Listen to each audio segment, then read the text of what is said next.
Welcome back to my channel. Hai semuanya, Assalamualaikum. Aku Meisha.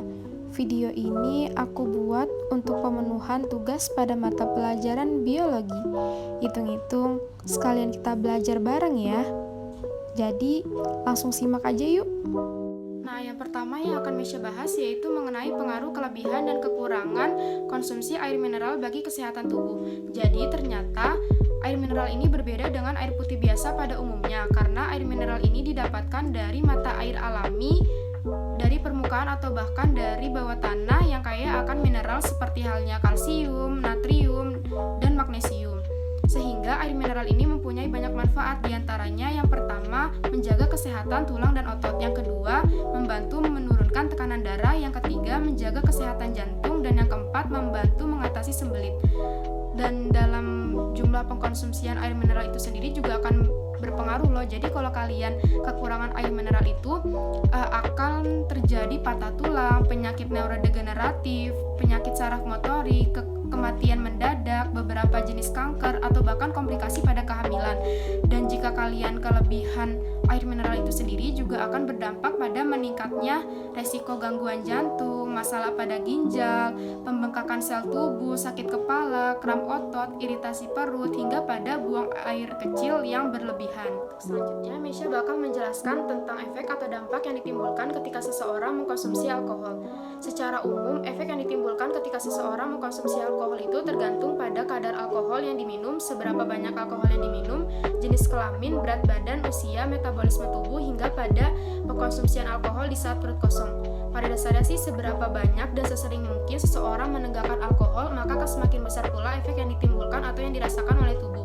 Dan efek ini ada yang berjangka pendek dan berjangka panjang. Untuk efek yang berjangka pendek ini ada jantung berdebar-debar, wajah memerah, suhu tubuh inti menurun, berkeringat deras, kemudian ada pandangan kabur, tekanan darah meningkat, perubahan suasana hati, berjalan sempoyongan, meracau atau berbicara tidak jelas, mual dan muntah, heartburn atau asam lambung naik, diare, dehidrasi, buang air kecil secara terus-menerus, gelisah saat tidur, hangover, keracunan alkohol, dan lain sebagainya. Sedangkan untuk efek jangka panjangnya ini ada kerusakan hati dan ginjal, pankreas, saraf, otak permanen, penyakit kardiovaskuler, infeksi paru-paru, diabetes, berbagai macam kanker, kemudian ada obesitas, gangguan kesehatan mental, dan lain sebagainya yang masih banyak lagi yang bakal menimbulkan efek buruk untuk kesehatan tubuh kita. Selanjutnya, Meisha bakal ngejelasin tentang efek atau dampak yang ditimbulkan ketika kalian kurang berolahraga.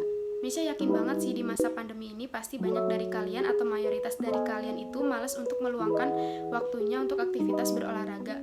Kayak udah PW aja gitu, udah di rumah, banyak tugas, kan bisa nge-scroll sosial media, main game, rebahan, dan lain sebagainya. Tapi bisa kan buat ngeluangin waktunya untuk berolahraga. Berolahraga tidak hanya dilakukan dalam waktu sehari dengan waktu yang cukup lama, tetapi bisa kalian lakukan dengan waktu yang singkat, asal kalian lakukan dengan benar, baik, konsisten, dan berkelanjutan.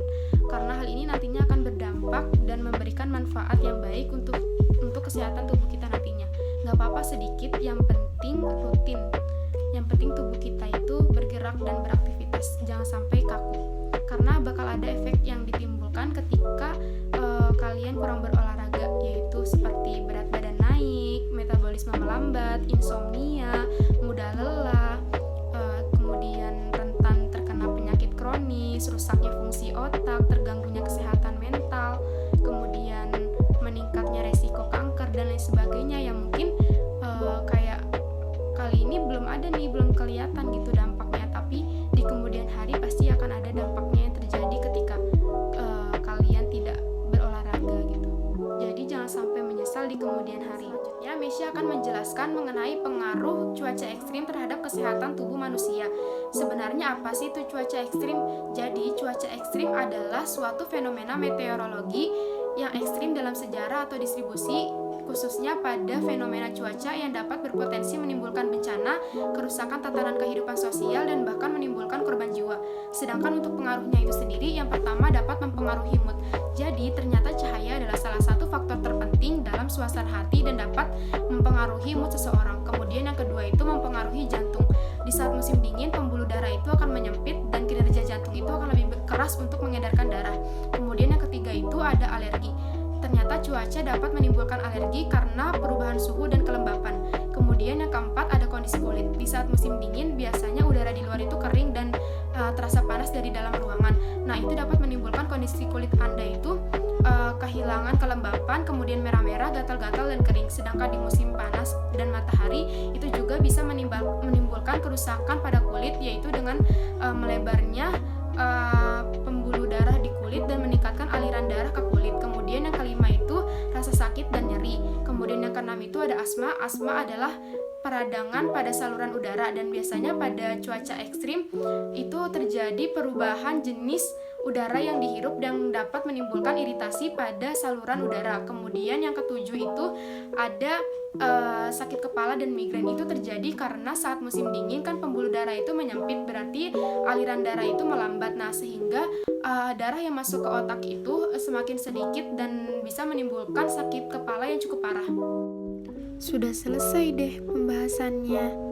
Walaupun sedikit, semoga video ini bisa bermanfaat buat semuanya. Terima kasih ya. Sampai jumpa lagi.